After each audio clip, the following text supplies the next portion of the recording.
Pois é, nossos caros ouvintes, estamos aí começando mais um Notícias da Semana do nosso canal Podcast Dialética. Já vai deixando o like, quem puder compartilhar esse vídeo ajudará muito. Não deixem de olhar na descrição, ajudar a gente via Pix e de se inscrever no nosso canal e também nas redes sociais, tanto no TikTok quanto no Instagram. Hoje, nossas Notícias da Semana terão temas polêmicos que aconteceram na última semana, como as sanções dos Estados Unidos em cima do ministro do STF, Alexandre de Moraes. Falaremos também sobre a rodada da Copa do Brasil. Além disso, sobre as operações policiais que aconteceram em todo o Rio de Janeiro. Falaremos também sobre a questão do tsunami que aconteceu no Oceano Índico, culpa de um terremoto que aconteceu ali na costa da Rússia. Além disso, também faremos alguns comentários sobre a situação da ex-deputada pelo Partido Liberal, Carla Zambelli, que foi apreendida na Itália.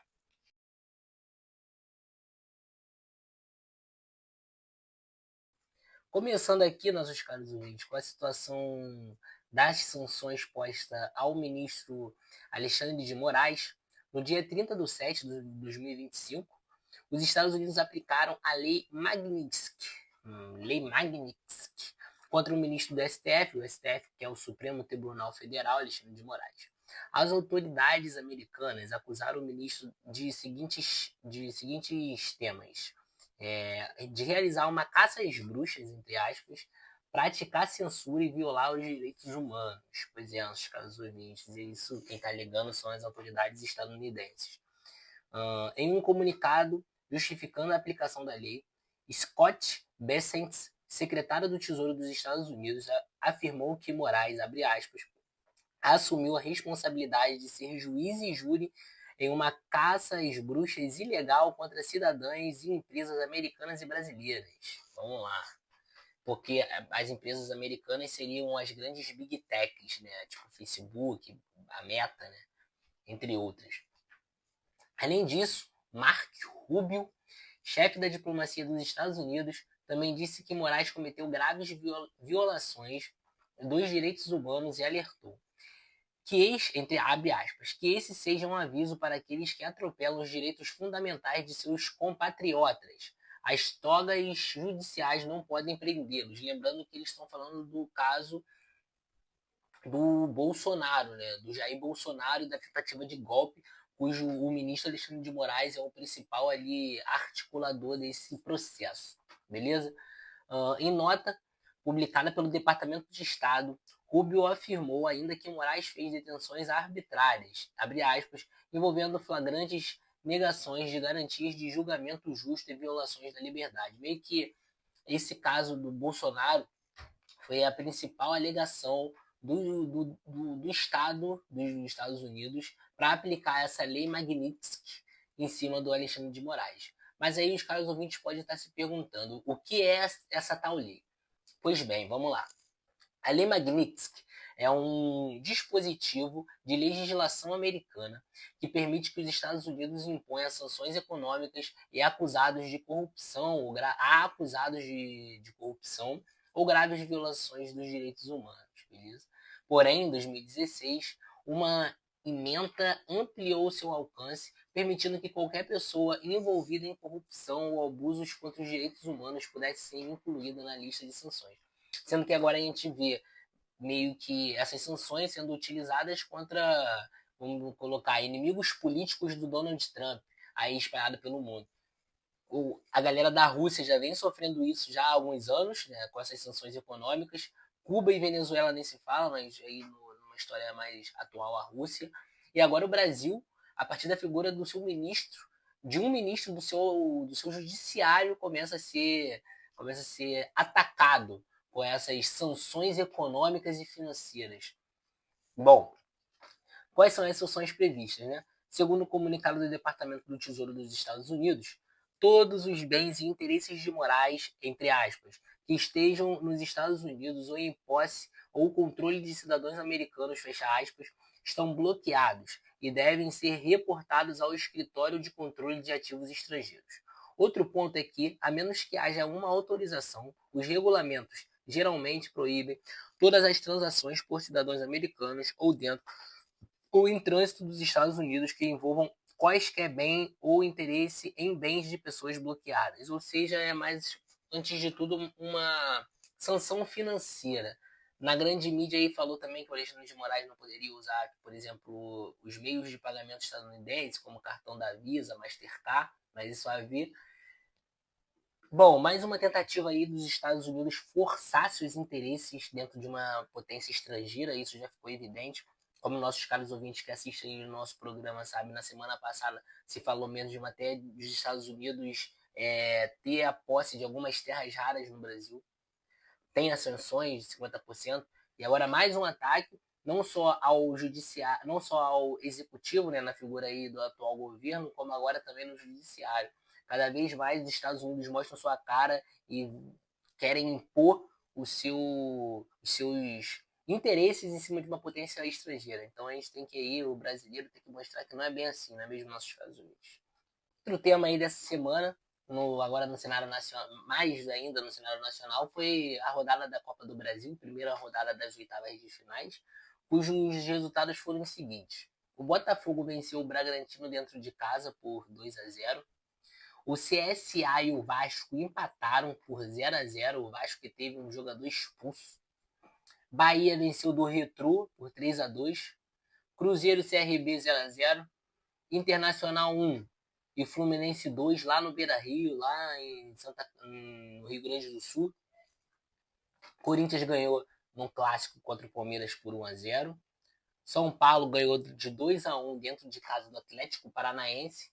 E o Flamengo perdeu para o Atlético Mineiro por 1-0. Atlético Mineiro, pois é, nossos caras ouvintes. Quem esperava uma falha ali da zaga do Flamengo, né? O Léo Pereira tentou sair jogando, o Léo Ortiz, o Rossi.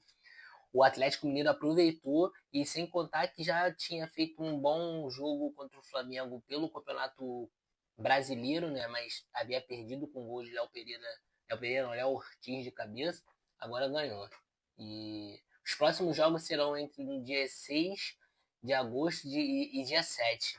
Bom, acredito que a maioria dos resultados aqui estão em aberto.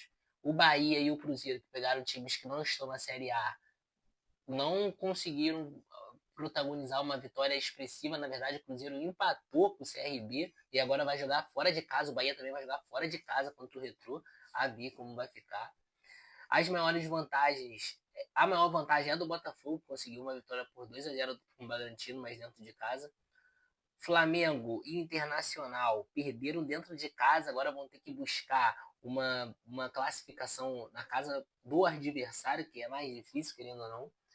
E tivemos aí alguns empates, como o Vasco e o Cruzeiro. O Vasco também pegou uma equipe que não é de Série A e empatou com o CSA.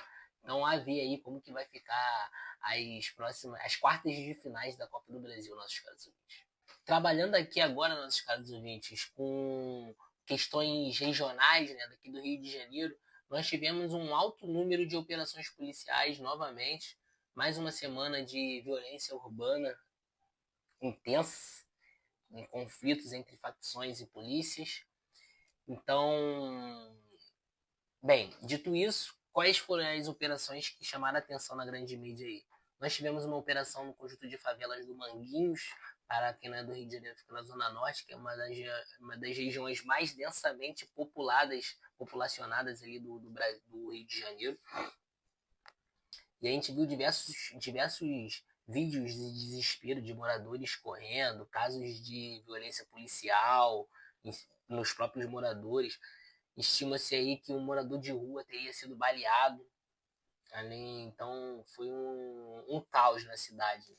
Além dessa situação, tivemos operações policiais na região de Caxias, Duque de Caxias, na Baixada Fluminense, que também aí os vídeos desesperadores, um forte confronto bélico entre policiais e bandidos, né, vamos colocar assim, sobretudo na região dos Jardim Elíseos. E, ademais, as coisas na região norte, ali perto de Madureira, Tomás Coelho, continua muito intensa. Há uma disputa ali territorial entre facções criminosas e, bom, a notícia toda semana vem se repetindo, né? E como resposta, a polícia disse que apreendeu aí uma pessoa que julga ser um dos comandos, vamos colocar dessa forma, de X facção. Então, a ver, né, novamente, toda semana o podcast Dialética vem fazendo seu papel aqui de noticiar o que vem acontecendo nesse quesito de segurança pública. Só que, infelizmente, a gente vê que as notícias se repetem semana a semana e pouco a gente vê de mudança. De mudança. Muitas das vezes, como a gente colocou aí o caso de semana passada, a gente vem falar sobre prisão de artistas, beleza? E mostrando a não eficiência que esse tipo de atitude tem no combate aí da segurança pública. E pelo contrário, só vem piorando. Então a gente roga aí novamente para que haja solução para as favelas aí do Rio de Janeiro, que os moradores venham ter dignidade na sua moradia. Além disso, nossos caros ouvintes, o que também, além desses fatores políticos, houve no cenário internacional uma, um acontecimento que gerou no mundo todo certa consequência, que foi o terremoto que aconteceu no extremo oriente da Rússia, beleza, nossos caros ouvintes? Na madrugada de 30 de julho, um terremoto de magnitude 8,8, mas magnitudes maiores, atingiu a península de Kamchatka, com profundidade superficial de 20 quilômetros. Isso é o que torna aí o terremoto mais potente. Esse terremoto gerou tsunami, que o mar balança, a terra balança, e o mar já dá aquele boom e gera o tsunami, beleza?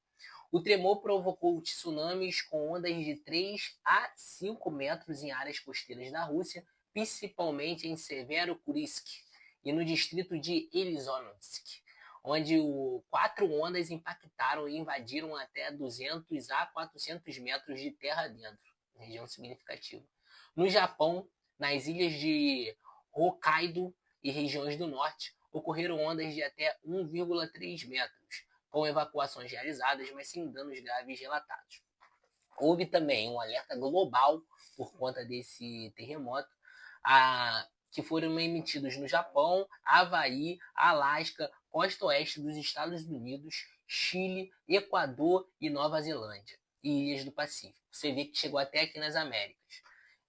No Havaí foram registradas ondas de 1,7 metros, elevando a evacuação temporária. Nos Estados Unidos Ocidentais e Canadá, ondas menores até meio metro foram observadas em grandes danos.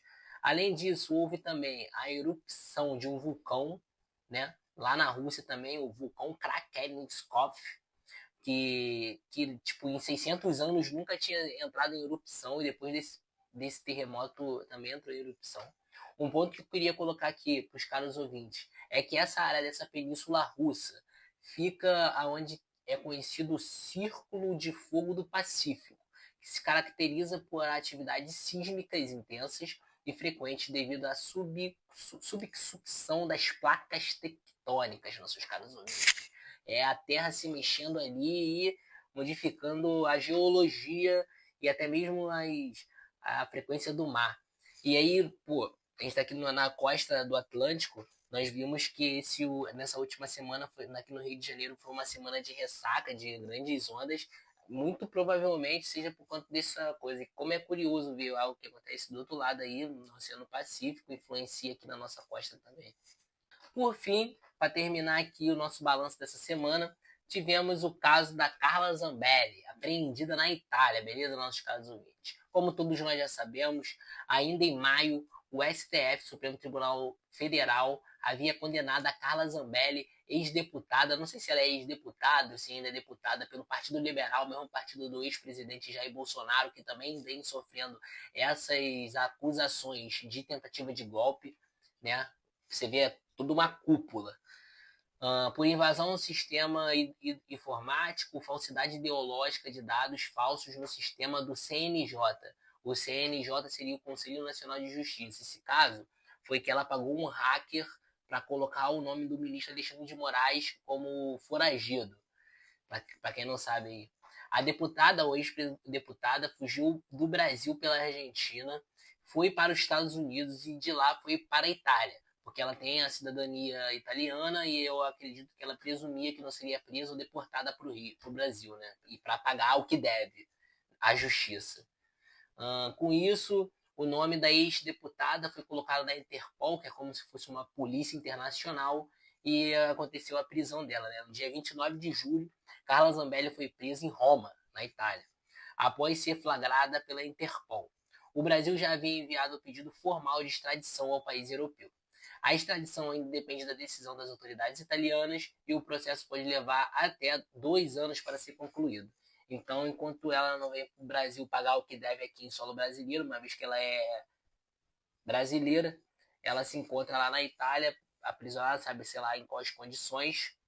E, pois é, né? Mais um caso aí do Partido Liberal, dessa galera que fala, voltando aí o assunto da segurança pública, fala de bandido, eles mesmos são bandidos, eles mesmos são acusados e eles mesmos não pagam. É uma vergonha esse povo pro povo brasileiro. O outro Eduardo Bolsonaro se encontra nos Estados Unidos, eu fico pensando como que o pessoal desse ainda pode estar como cargo político, se nem aqui no Brasil tá, mano. Isso aí é uma vergonha pra gente, cara. É uma vergonha pro nosso serviço público. Os caras não não prestam nenhum serviço, pelo contrário, prestam de serviço, como o próprio Eduardo falou, que estava trabalhando para que as sanções fossem colocadas impostas, quando o próprio povo brasileiro, e ainda tem gente que está aqui no Brasil, consegue defender esse povo. Isso aí é uma vergonha, essa galera deveria todas presas, na minha opinião, nossa opinião aqui do Dialética Podcast. Pois é, nossos caros ouvintes, esse foi mais um Dialética Podcast, notícias da semana. Estamos aí o 16º, 17º.